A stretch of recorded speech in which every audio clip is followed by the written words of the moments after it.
आज की video plantar fasciitis and calcaneal spur पे है। यूजुअली इसके सिम्टम सेम एरिया पे होने की वजह से हम दोनों चीज़ों में कंफ्यूज हो जाते हैं कि ये क्या है। तो कैल्केनियर स्पर क्या होता है, हमारी जो कैल्केनियम बोन है, जो हील बोन है, उसकी आउटग्रोथ को हम कैल्केनियर स्पर कहते हैं, जो कि हमारा जो नीचे फेशिया है उसको इरिटेट कर सकता है। कोई भी आउटग्रोथ जो है फेशिया में या आसपास की मसल या टेंडन में प्रेशर क्रिएट करेगा तो स्वेलिंग हो जाएगी और जिसकी वजह से पेन आएगा। Usually internal side of heel में पेन रहता है, जिसको हम मीडियल साइड ऑफ कैल्केनियम कहते हैं, वहाँ पेन रहता है। और हमारा प्लांटर fasciitis वो एक फेशिया है जो हमारे फुट के सोल पे होता है, पूरा सोल कवर करता है। वो central fascia, medial fascia and lateral fascia. Central fascia middle में होता है, मीडियल फेशिया इंटरनल अंदर की साइड होता है और लेटरल फेशिया बाहर की साइड होता है फुट के।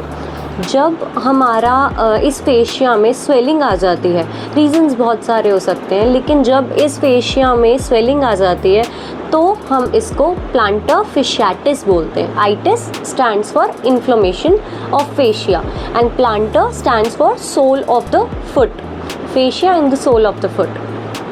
क्यों हो जाता है प्लांटर fasciitis के कॉजेज़ क्या हैं? ओवरवेट की वजह से हो सकता है, ज़्यादा खड़े होने की वजह से हो सकता है, स्टैंडिंग जॉब, या फिर रनर्स को बहुत होता है ये। तो ये बेसिक है कि यूजुअली जो ज़्यादा खड़े होते हैं उनको हो सकता है, फेशिया में स्वेलिंग हो सकती है। और कैल्केनियर स्पर जो है वैसे तो किसी को भी हो सकता है, बट ओल्डर एज में ज़्यादा देखा जाता है हमारा कैल्केनियर स्पर।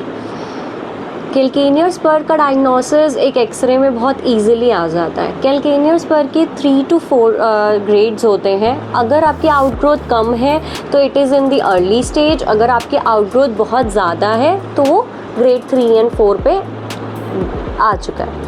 जो हमारे ग्रेड 3 and 4 के कैल्केनियर स्पर होती है उसको हम फिज़ियोथेरेपी से ठीक नहीं कर सकते, क्योंकि इतनी ज़्यादा आउटग्रोथ हो चुकी है और इतना पिंच कर रहा है वो, तो हम उसको बेटर नहीं कर सकते हैं। प्रेशर भी नहीं उस पे से कम कर सकते हैं। उसका ऑप्शन जो है वो सर्जरी है। अगर ग्रेड 3+ है और 4 है तो you have to go for surgery. And surgery में भी आपको रेस्ट अच्छा लेना पड़ेगा, वेट ज़्यादा नहीं होना चाहिए ताकि आपकी आउटग्रोथ वगैरह जो है दोबारा ना हो। बट अगर आउटग्रोथ ग्रेड 1 या ग्रेड 2 की है तो हम उसमें से प्रेशर रिलीज़ करके हील पे से उसको बेटर कर सकते हैं। There are many ways to do that.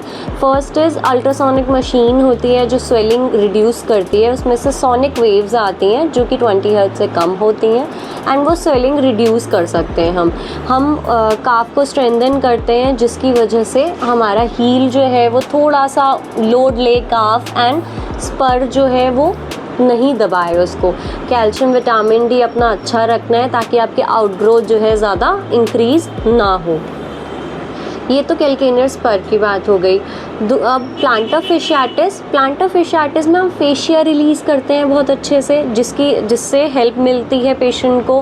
Blood circulation increase होता है फेशिया में तो स्वेलिंग रिड्यूस होती है। आइस पैक इसमें बहुत अच्छे से काम करता है। आप आइस पैक जितना करेंगे आपकी स्वेलिंग उतनी रिड्यूस होगी और उतना फेशिया जो है वो स्वेलिंग हटाएगा।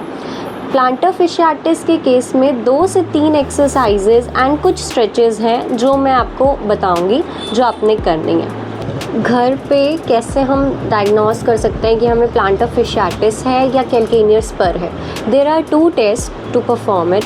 प्लांटर fasciitis के लिए प्लांटर fasciitis टेस्ट होता है जो फेशिया टेस्ट होता है, स्ट्रेच टेस्ट, वो हम आपको बताएंगे कैसे करना है। और जो कैल्केनियर स्पर है उसके लिए पिंच टेस्ट होता है। So both test I show you कैसे कर सकते हैं और देख सकते हैं कि आपको पेन है कहाँ और क्या है। But for calcaneal spur x-ray is kind of must. First is pinch test. When you pinch the inner side of the heel, जब इंटरनली हील में आप पिंच करेंगे तो आपको पेन आएगा। इस पोर्शन पे यूजुअली पेन रहता है, ये point. This is calcaneal spur. अगर ये बहुत ज़्यादा बढ़ जाता है तो ये रेडिएट कर जाता है, यहाँ पे पूरे एरिया में पेन हो सकता है, बट एग्जैक्टली एक ही पॉइंट पे पेन रहता है और हम पिंच करके उसको टेस्ट कर सकते हैं।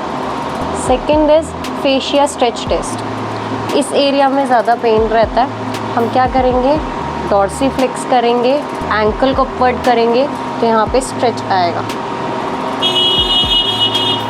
ये एग्जैक्ट पेन जो आपको सुबह सुबह होगा। Fascia test. हमारे फुट के अंदर कुछ अलाइनमेंट जैसे फुट सोल्स होते हैं, स्पेशल फुट सोल्स होते हैं, उससे हेल्प मिल सकती है। हमारे सिलिकन हील आते हैं, वो इन दोनों में हेल्प कर सकते हैं। There are some arrangements and adjustment जो कि आप कर सकते हैं और आपका पेन बेटर होगा। दोनों केस में कर सकते हैं, प्लांटर fasciitis में भी एंड कैल्केनियर स्पर में भी।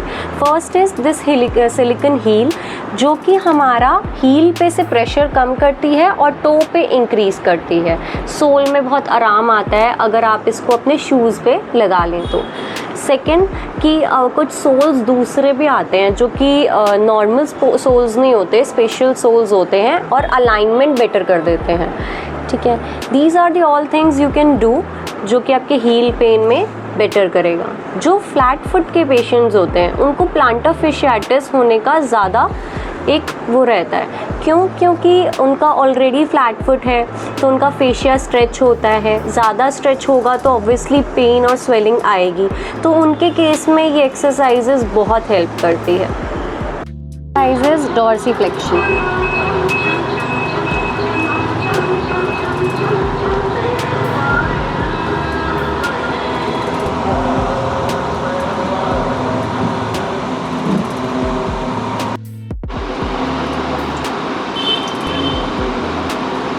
Second is toe standing. You can also do toe walking.